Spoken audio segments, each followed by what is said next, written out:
Hello મિત્રો, કેમ છો? તમે બધા મજામાં છો ને? આજે ફરી એક મારા વિડીયોમાં આપણે વાત કરવાની છે આધાર કાર્ડ સાથે બેંક એકાઉન્ટ કેવી રીતે લિંક કરવાનું. તો બસ આ વિડીયોમાં આપણે ઈ જોવાના છે. તો આપણે કરવી વિડીયોને ચાલુ. તો સૌથી પહેલા આપણે આ એક વેબસાઇટ છે, હું તમને ડિસ્ક્રિપ્શનમાં લિંક આપી દઈશ. તો તેમાં તમારે ક્લિક કરીને ઓપન કરી લેવાની છે. ત્યારબાદ કન્ઝ્યુમર ઉપર ક્લિક કરી દેવાનું છે. ત્યારબાદ ઘણા બધા ઓપ્શન આવી જાય, જેમ કે યુપીઆઈ કમ્પ્લેન્ટ વગેરે વગેરે ઘણા બધા. તો આપણે આધાર કાર્ડ સીડિંગ એવું લખેલું છે, તેની ઉપર આપણે ક્લિક કરી દેવાનું છે. ત્યારબાદ આપણી સામે રિક્વેસ્ટ ફોર આધાર સીડિંગનું એક ઇન્ટરફેસ આવી જાય. તમે જોઈ શકો છો. ત્યારબાદ અહીંયા આધાર કાર્ડ આઈડી નાખવાની છે. પછી તમારે રિક્વેસ્ટ ફોર આધાર સીડિંગ કરવાનું છે કે ડીએક્ટિવેટ કરવાનું છે, તે બે એકાઉન્ટ લિંકમાંથી. તો આપણે સીડિંગ કરવાનું છે. આ બધી ફિલ કરી લેવાની છે વિગતોને. તો આપણે સીડિંગ કરવાનું છે. ત્યારબાદ આપણે બેંક એકાઉન્ટને સિલેક્ટ કરવાની છે, જેમ કે તમારું બેંક એકાઉન્ટ કયા બેંકમાં છે. તો આપણે એ બેંક એકાઉન્ટ સિલેક્ટ કરી લેવાની છે. ત્યારબાદ સીડિંગ ટાઈપ તો આપણે ફ્રેશ સીડિંગ કરવાનું છે. પછી મુવમેન્ટ અને બીજું એક હજી બે ઓપ્શન આપેલા સાહેબે. તો જે બીજું ઓપ્શન છે એમાં તો જે તમારું અનધર એકાઉન્ટ હોય છે બીજી બેંકોમાં, તો એ એના માટેનું છે. તો આપણે ફ્રેશ સીડિંગ ઉપર ક્લિક કરવાનું છે.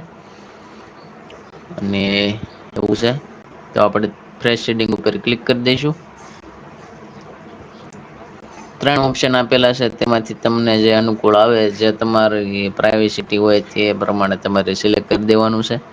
તો અમારે ફ્રેશ સીડિંગ કરવાનું છે. ત્યારબાદ આપણે ફ્રેશ સીડિંગ ઉપર ક્લિક કરી દઈશું.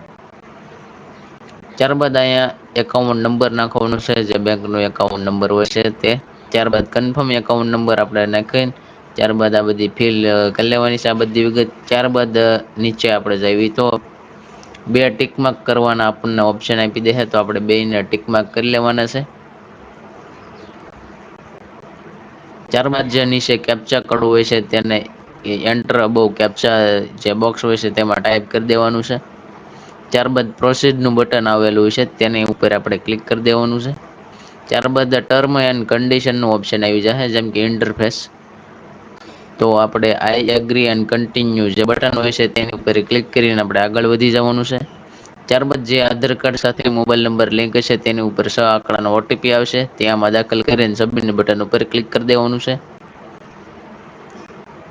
તો સક્સેસફુલ આપણું આધાર કાર્ડ આપણા બેંક એકાઉન્ટ સાથે લિંક થઈ ગયું છે. તો બસ આવી જ રીતે તમારું ડીબીટી કરવાનું હશે. આને ડીબીટી કહેવામાં આવે છે. તો બસ મળીશું એક નવા વિડીયો સાથે, નવા ટોપિક સાથે. ત્યાં સુધી આવજો. અને જો તમને આ વિડીયો પસંદ આવ્યો હોય તો લાઈક શેર કરી નાખજો. અને અમારી ચેનલમાં નવા હોય તો સબસ્ક્રાઈબ કરવાનું ભૂલતા નહીં.